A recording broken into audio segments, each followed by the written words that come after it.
Welcome back to the Red Dice Diaries. I'm John and this is Hannah. Hi. And all this month we're going to be looking at the various prompts for RPGaDay 2025. So let's get into it.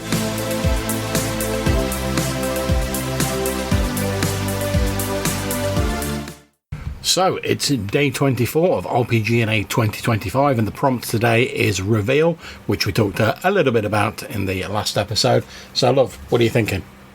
I mean, it wasn't the last episode, it was about 5 episodes ago, but anyway. We were talking about surprise, and then I was saying, there's the thing about surprising your players at the end of the game, being able to put a twist into your story. Yeah. And that sort of feeds into the idea of the reveal.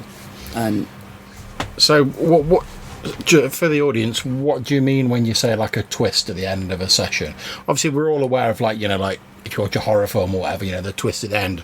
Oh, Bruce Willis was actually dead at the end. Sorry if I've just ruined that movie for anyone who's not seen it. God knows how many decades old it is. You didn't even name the movie. I think we're fine. It's Sixth Sense, guys. He's dead. He's dead. Just leave it. But so we're all familiar with that sort of concept. But in terms of an RPG, how does that sort of map across to?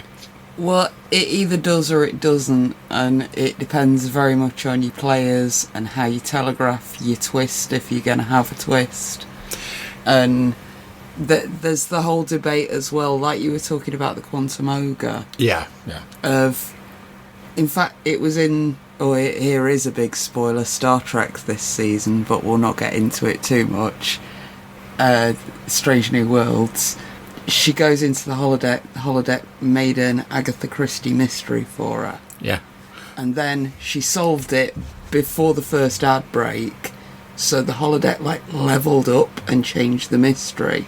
Oh, I remember that. That was the episode where they recycled a plot from a much better series of Star Trek, wasn't it? But anyway, a bit like your Quantum Ogre, that's the GM going, oh no, they've already sussed out my twist, I'm going to make a new twist.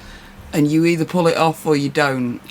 And sometimes by doing that, you rob the players of the fact that they solved the first twist. Yeah, I was just about to bring up that point. I'm glad you mentioned it, because I don't really know how I feel about this idea of a twist, to be honest, because certainly the way I tend to run my games is if I've got, I don't know, let's say a murder plot, as we're going with that sort of random example, and the players solve it, I'll let them solve it. And I go, well done, guys. And, I enjoy the fact that they've outsmarted the plot with them. Whereas for me, if I suddenly went, they've solved it in the first half of the session, then I was like, oh no, it wasn't actually this guy. It was his twin brother. Obviously, it'd be something less shit than that. But, if I suddenly changed it behind the scenes to sort of almost snatch that sort of triumph away from them, I don't know whether I'd really feel that great about that, to be perfectly honest, for myself. Well, yeah, it's that thing that you always get stuck in. If you've got 3 sessions and they've solved all the mysteries in session 1, then you either need to say, great guys, you solved the whole game in 1 session, who's running the game next week? Or you need to come up with some more stuff to fill that other 2 sessions. I think the way I'd probably go about it in this sort of hypothetical scenario would be, let's say, for whatever reason, we've got 3 sessions, they've solved the mystery, they've caught the killer, whatever, by the end of session 1. I think what I'd rather do than sort of say, but that wasn't actually the killer, there's an accomplice or whatever, which I think could be a perfectly fine thing, because you're not then saying, you've not found the killer, you're saying, yeah, I've found the killer, but he's got a guy helping him as well, you've got to find him as well. So I think that'd be fine, expanding it.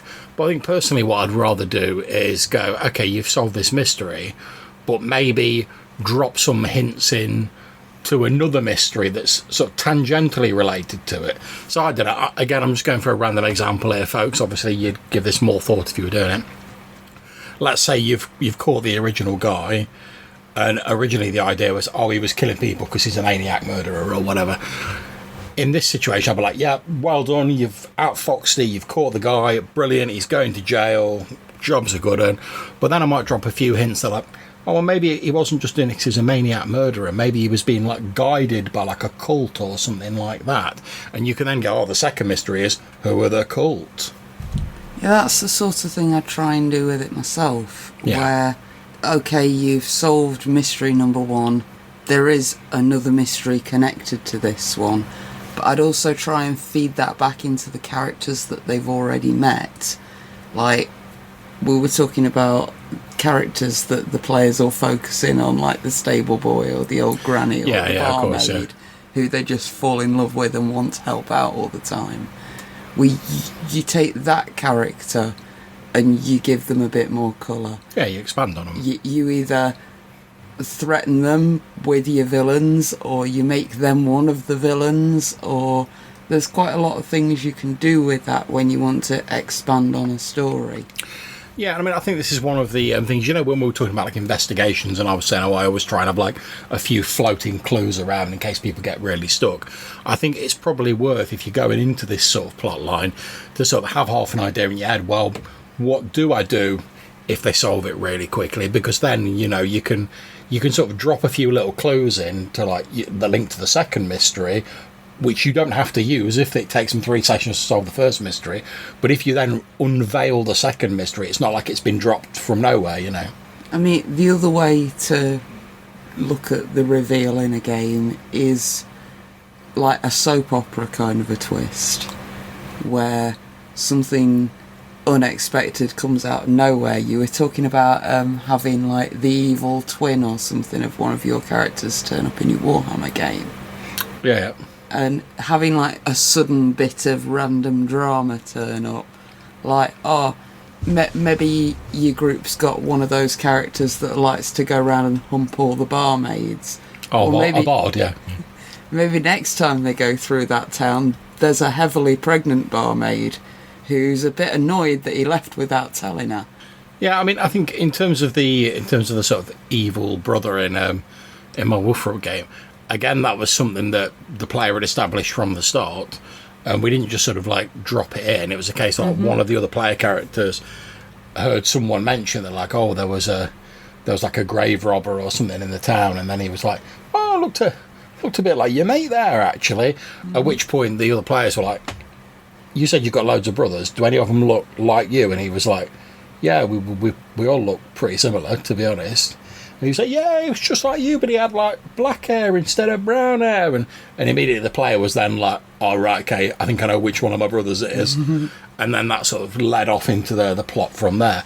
But I think listeners, what we're trying to say is, if you do want to have these sort of reveals, you've got to have at least a bit of a plan, or at least a sort of half an idea, rather than just sort of like dropping stuff in. Yeah, if you want to set up this sort of drama like I was talking about with my vampire game, it's a good idea to have sort of side rooms or whatever. There's different ways you can do it depending on what media you're running your game through. Yeah. But a way to effectively secretly communicate with some of your players if they've got a surprise in mind for the story, so that it can be a surprise. But also, as players, if there's a surprise there... Yeah, and I mean, I think you're absolutely right there. And I mean, you're going to go and look for it. And yeah, there's a number of ways you can obviously do that. Obviously, if you're running like a live game, you can literally just step aside or pass a note. If you're running it online in something like Discord, it's even easier. You can send a private message. I mean, again, in like the Wolfrock game I'm running, one of the players sort of transitioned their character into being like a religious zealot, messaged me between games, we sorted it out. In the session, we had a bit of downtime, and I was like, oh yeah, you've actually not seen your sister over the last like 2 weeks. Track down to this old temple. They find the sister there, sort of kneeling in front of this idol to an elven like moon goddess, and we took it from there. And I just, when they got to the shrine, I just went, okay, to the player, where do they find you and what are you doing? And it went from there. But yeah, having something that's like a surprise to the players, an interesting reveal at the end of your story. Yeah. Even if it's not something you actually intend to follow up on, just as something to like wrap up your story and suggest that there could be more if the players want it. It's always a good idea. Yeah, and it's like you say, it's just trying to like, tease the players into like get more involved with it. I think you're absolutely right, love. So that's it from me and Hannah for this RPGaDay 2025 episode. Bye. Hopefully you'll join us in the next one. And until we see you again, take care, stay safe, and whenever you're playing, have fun.